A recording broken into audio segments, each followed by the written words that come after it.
newspapermen meet such interesting people. They know the lowdown, now it can be told. I'll tell you quite reliably off the record about some charming people I have known. For I meet politicians and grafters by the score, killers plain and fancy, it's really quite a bore. Oh, newspapermen meet such interesting people. They wallow in corruption, crime and gore. Ting-a-ling-ling, city desk, full of press, extra, extra, read all about it, it's a mess, meets the test. Oh, newspapermen meet such interesting people. It's wonderful to represent the press. Welcome to the Media Project, an inside look at media coverage of current events.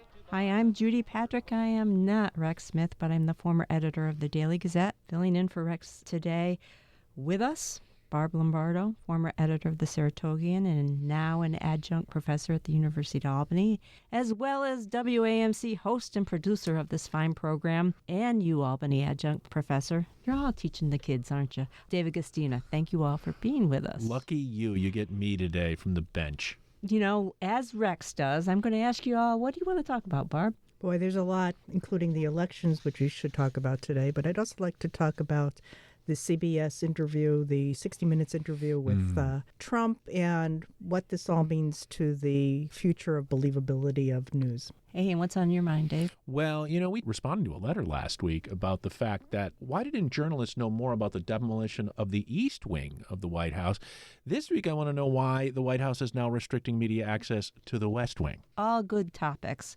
You know, let's begin by talking about the legacy media's treatment of Zohran Mamdani and his successful bid for mayor of New York City. I was amazed at the treatment both in legacy print and online.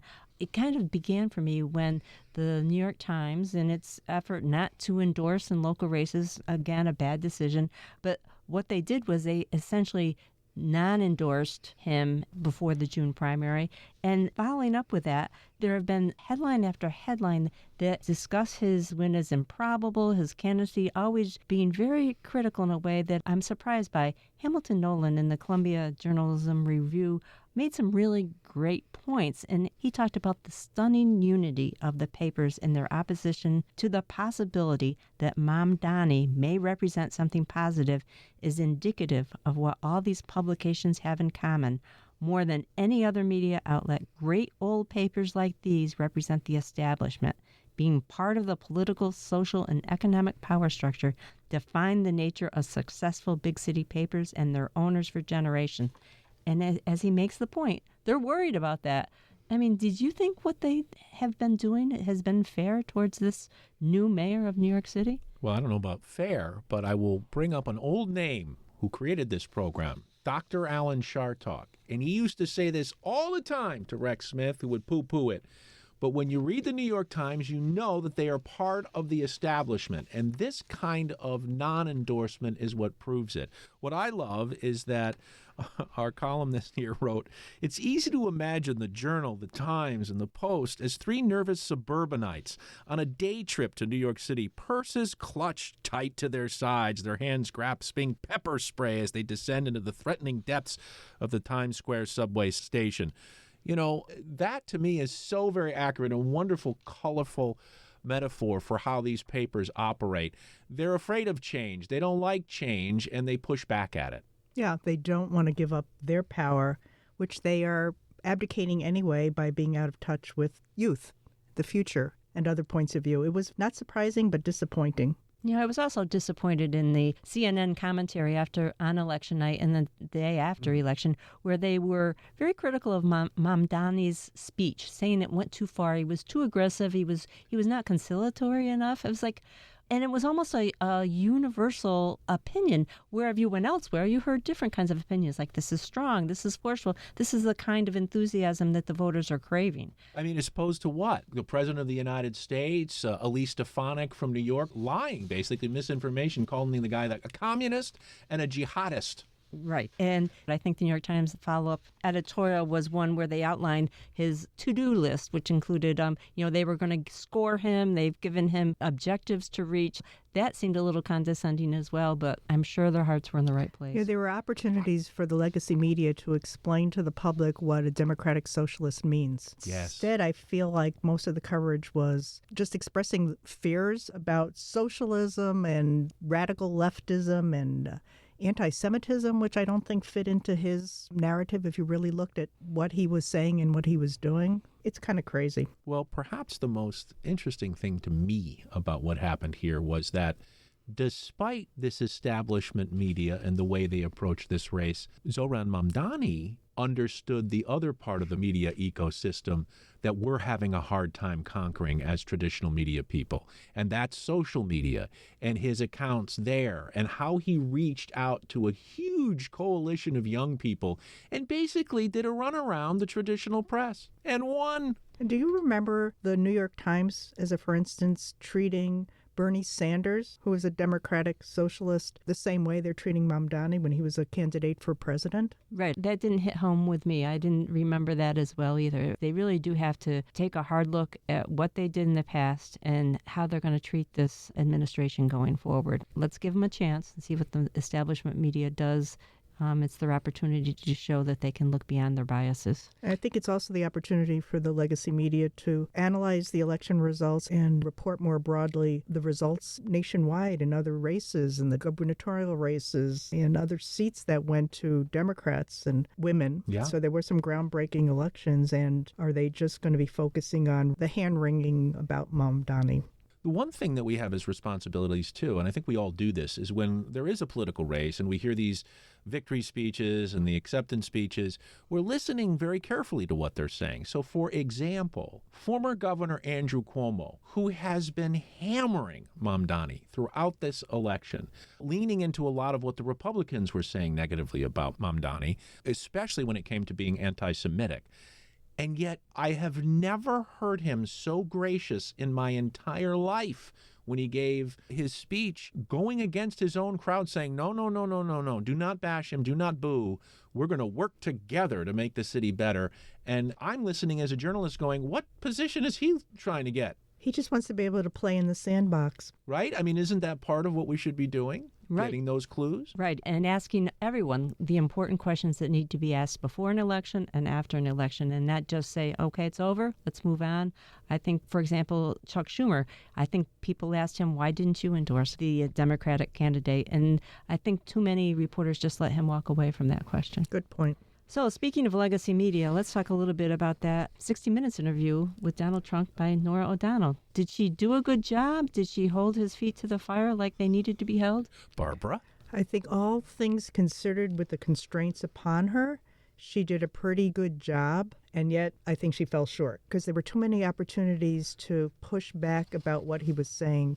You know, he's not going to answer. Although she did interrupt him occasionally, she can interrupt him, and I know for what end. It just, the whole thing is so ridiculous. CBS paid off the president and agreed to, after the Kamala Harris interview in the lawsuit, saying, oh, yeah, we're not going to edit these shows and everybody's going to get to say what they want to say, no problem. And so what happens? His interview is heavily edited.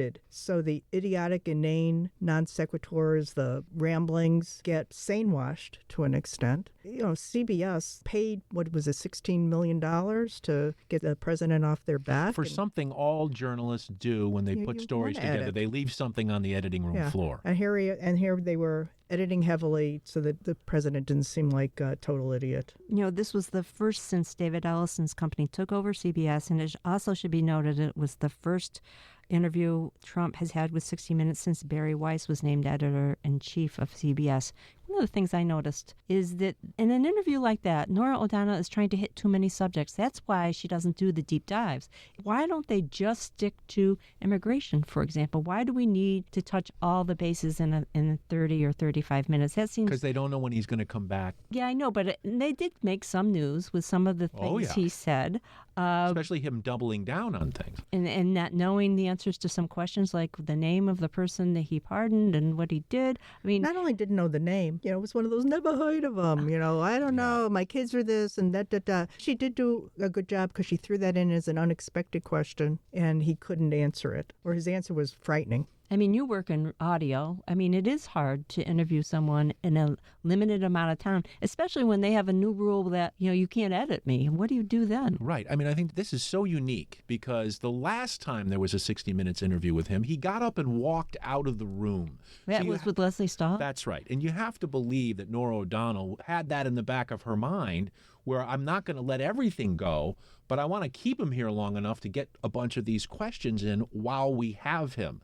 He has come up with a really great strategy, and it's been working for him, including getting him money in lawsuits. What I loved was when, and I agree with Barbara, 1,000%, there are parts of that I like, and then there are parts of it I was screaming, saying, why aren't you challenging him on this? Now, the good thing was that when he kept going off about the ACA and healthcare costs and all this, she finally said, where's your plan? Where is your plan? Because the Republicans have not had a plan. They just keep blasting the Democrats. Now, he didn't respond to that in any way or accept that they didn't have a plan, but she had to ask the question, and she did. As much as I love Nora O'Donnell and I love 60 Minutes and I had a great fondness for the legacy of CBS, I would love it if this man would sit down with a print reporter, someone who could really spend some time with him and ask him questions that we want asked, and he just doesn't do that. And it needs to be done. I mean, Joe Biden didn't do it either. I'm very critical of that. But these kind of broadcasts are his forte, and let's hope that he decides to sit down, but I don't think there's any. Maybe he'll sit down with the Washington Post. Or the Wall Street Journal's editorial board. He'll do that. Hey, we don't get very many letters, but we got one this week. What did our letter writer have to say about our esteemed product we produced last week? I don't know if you're going to like it, but I can't read the whole thing because it's long, and it comes from a guy named Robert, and he is taking a journalism class, and your program is a requirement. Really? I don't even require Barb, my students to do that. Barb, are you it's not doing you, it? right, Barb? No, but what a great idea. Not to say anything derogatory, but my teacher finds value in the media project, so here I am. I love that. Now, his analysis of one of our programs, this was last week. First of all, he criticized that I somehow forgot to put the new dates in. So that's on me. But he said what he calls women in the window journalism. And we'll see how you react to that. I'm not liking it already. This is where we have different journalists reporting on problems but never do anything about the issues they divulge. My problem with this is that it can condition listeners, viewers, and readers into the same behavior. If everything is practicing activism from the window, nothing will be effectively addressed. Like I think Barbara said, she will alert those to their error with a note. This may seem like boots-on-the-ground activism, but I don't think so. Unless follow-up and accountability, those emails and notes wind up in the shredder. Thanks, Robert. Hope the class goes well. Well, Robert, there's a thing called solutions journalism, which is considered something of a fad, but and it's an approach to writing a story where you attack a big issue and you bring to your coverage people who are working to address the problem. Ways that the drug crisis might be resolved, or ways that people can help people who are dealing with a cut in food stamps. That's called solutions journalism. And it's a major undertaking. It takes a lot of resources to do, but it's definitely something that we strive for in some cases. It can't be every story, though.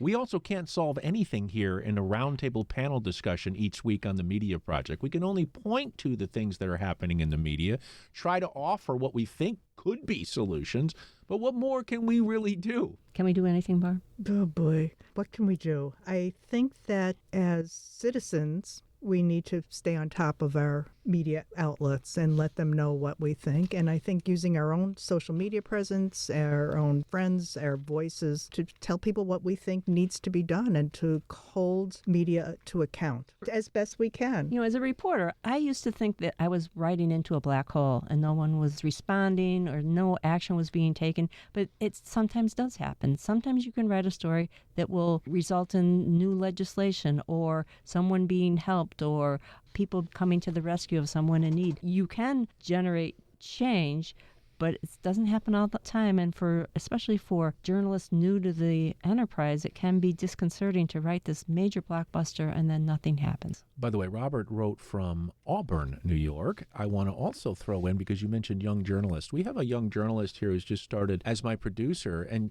she's experienced. She came from Oregon. She's actually from Queens, but she came back this way. She's working for us now. Her name is Sajina Shrestha. And this young woman is so competent with the computer and databases. So what she's doing for us right now is she did this on her own. She's looking at all the code violations that have been listed across the city of Albany. And she was able to, by using her computer, because it wasn't there and collated, she was able to get all of them with her computer doing that work. Now she's going through that list to find patterns and to see if there's certain neighborhoods or other areas where codes are constantly violated. She referenced another reporter she'd been working with where it seems that a lot of the quote-unquote slumlords or landlords who aren't taking care of their properties, this is where a lot of these happen. It's a way to identify things. It's also a way to use this ability and skill with computers and databases to produce real news. And that's not something we've had a lot of at WAMC. So there are really interesting ways to do this. I know you both know this, but for the listeners, that's exciting here at WAMC. So that is exciting. And then so that's the upper. And then the downer is when, as Judy said, you present something that took a lot of work and then you don't see results, you don't get feedback. You might start change. And we've had instances where I remember there was a story where somebody took up something that they read about and it took them, years had gone by, but then they pursued whatever it was that bugged them that they read and they made change. So you can be a catalyst for positive change. Right. We point out the problems. We hope someone will take up the mantle and solve the problems. Sometimes that happens. Sometimes it doesn't. If you keep hammering an issue, sometimes that will provoke action. But the reality is we can only write the news. Yeah, and what about the ethnicity of people who come and report, like Miriam Ahmad, who is in our newsroom right now, who, we haven't done a lot on things like Diwali or cricket that's become so popular in the capital region. Brilliant. Other things that we might not be thinking of because we come from this culture. Bringing in a wide diversity of people into your newsroom necessarily grows that news to a level and opens eyes and ears that have never heard about these things before. You're talking about reality. Let's talk about non-reality. Yes. It's everywhere. It is. My favorite story from the week was Fox News. Their website was duped by an AI video, and then they were criticized because they didn't even own up to the fact that they got duped. What this was a story posted about SNAP beneficiaries threatening to loot stores amid the government shutdown. The original headline was SNAP beneficiaries threatened to ransack stores over government shutdown, and it quoted a woman in a video complaining about the shutdown. The problem was it was an AI generated, and it got space on a national platform. And as you know, a lot of people probably watched that and believed it. Again, the problem with AI, we have to be mindful of it. I'm seeing every week I come here, I have seen more and more dangerous AI videos, dangerous AI stories. And it's on all of us, not just us in this room. It's the people listening. It's the average person who doesn't usually pay attention to news to look at what they see and analyze it carefully before they spread it. And more than that, they need to tell. You can't tell. No, it's okay, Barb, because we're both passionate about this. And the idea that you need to not only pay attention to this stuff, but you need to reach out to your lawmakers. The real problem is they're not doing anything about this at the legislative level. And they need to come up with some rules and some things that we need to do so that we can more easily identify AI. A lot of this stuff you can sort of pick out, but it's getting harder and harder. And at some point, I've got to believe we're not going to know the difference. Well, we don't know the difference already. And when the government is using AI, as we know that they are, to falsely portray facts, then what the heck are the rest of us supposed to do? I was so at first I thought, Fox got duped, but they're going to admit that they were duped. Even if they did admit that they were duped, their listeners and viewers have already seen it. They're not going to see this little correction, and so the damage is done. I don't know that they were inadvertently duped or they didn't care, because their response at the end was that they updated to say this article appears to have been generated by AI without noting this, so they can note it. But they don't say, we'll never use it again. Yeah. because to them and to a lot of the public, it's reasonably representative of how they feel or what they think the truth is like. And that is not truth. And as Judy, you pointed out last week with the, I forget, you had a certain term for it, the slop. AI slop. The AI slop that comes. We know human behavior. We're going to look at the car crash. We're going to look at the extreme headline. And any of those golly, Martha, as Rex would say, stories are going to drive us there before we get to the legitimate ones. You know, I had a friend talk to me about the destruction of the East Wing of the White House, and she was convinced the first few hours she saw that was AI. Oh, that couldn't be true. You know, and so reality sometimes gets confused as well. She believed that could not possibly be true. Speaking of the White House, I hear that the reporters are being ejected from the West Wing, as well as, I guess they can't go in the East Wing anymore. Yeah, I mean, it's quite something, really. Here it is. Right in black and white, White House restricts media access in key area of the West Wing. Reporters can no longer access an area in the West Wing known as, quote, upper press that houses the office of key communications staff members, triggering pushback from White House correspondents who said the move would hurt the press's ability to cover the president. Well, it's good that they push back, but there's a lot of people in that White House press corps that I would be suspect of to begin with. Exactly. Now that they're using the straw man argument that going to be conversations about security matters that the reporters shouldn't have access to. Local reporters who are used to covering a city hall will probably think, wow, they had access to the innards of the White House press operation, and thinking that they were beneficiaries of that. You know, we will make the point that here in Albany, reporters used to go up on the second floor where the executive offices were and be able to talk directly to people. Not anymore. Not anymore. The access. Yeah, and that lack of access trickles down to, you could go into City Hall and go into anybody's office, and there's more reticence to allow people to just drop in. Well, you guys are more seasoned reporters than I am. So how are they going to run into classified information in the West Wing? You think they're having those meetings out in the hall? Unless the classified documents that were at Mar-a-Lago are just in a hallway in the West Wing that they can come upon and open boxes and look at. I don't see where that's even a legitimate argument. They're not going to have those discussions there, more likely in a skiff or a private room. You're relying more on people who are on the inside being willing to leak to you on the outside, but that group of people are being purged. It seems symbolic to me that they just don't want reporters anywhere near the operation of our federal government. Because we could find out something that the American people don't like, and they don't want that negative response. Perhaps Laura Loomer, who can now get into the Pentagon, is going to get special access into the West Wing, too. Can you believe that they have credentialed her to cover President Trump's Department of Defense as one of the Pentagon press corps?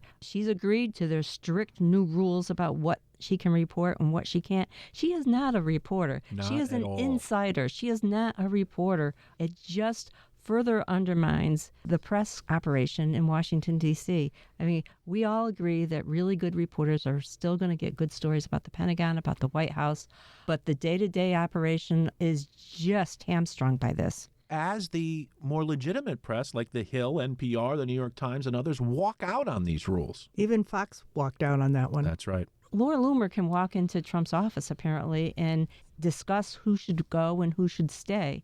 There's even a term for it if someone gets loomered. It means that they've been ejected because she has advised the president that they are not loyalist enough. I mean, I have to say that I was listening to some press conference this week where I heard reporters from some of these outlying far right-wing operations ask some legitimate questions. But then you hear them ask questions like, why are you looking so good today, Mr. President?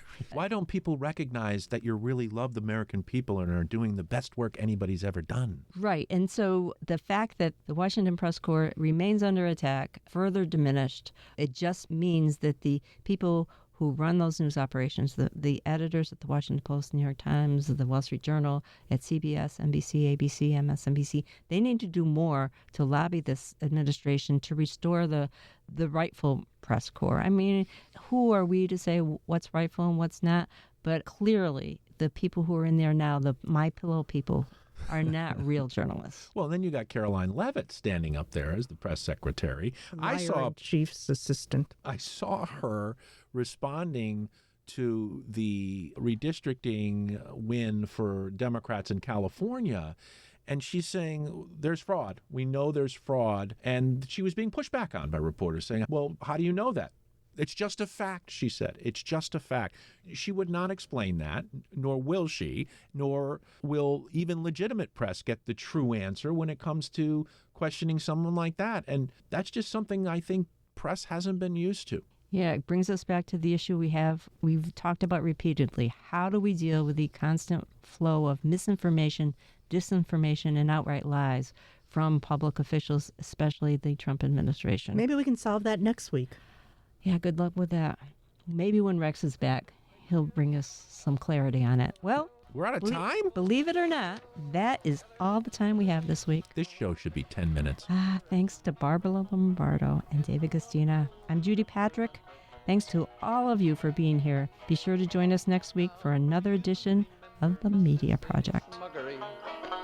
She wanted money to buy a new fur coat. To get insurance, she employed skullduggery. She up and cut her husband's only throat. She chopped him into fragments, she stuffed him in a trunk. She shipped it all back yonder to her uncle in Podunk. Now newspapermen meet such interesting people. It must have startled poor old Sadie's unc. Ting-a-ling-a-ling, city desk. Hold the press, extra, extra, read all about it. It's a mess, meets the test. Oh, newspapermen meet such interesting people. The Media Project is a national production of WAMC, Northeast Public Radio. This week's projectors include Judy Patrick, former Vice President for Editorial Development for the New York Press Association and former editor of the Daily Gazette, and Barbara Lombardo, adjunct professor at the University at Albany and former editor of the Saratogian. You can listen to The Media Project anytime at WAMCpodcast.org or anywhere you get your podcasts. I'm your producer, David Gastina. Thanks for listening. On a living stage now, newspapermen are such interesting people. When they know they've got a people's fight to wage, ting-a-ling-a-ling, newspaper guild, got a free new world to build. Meet the people, that's a thrill, all together fits the bill. Oh, newspapermen are such interesting people. It's wonderful to represent the guild. Now, publishers are such interesting people. Their policy's an acrobatic thing.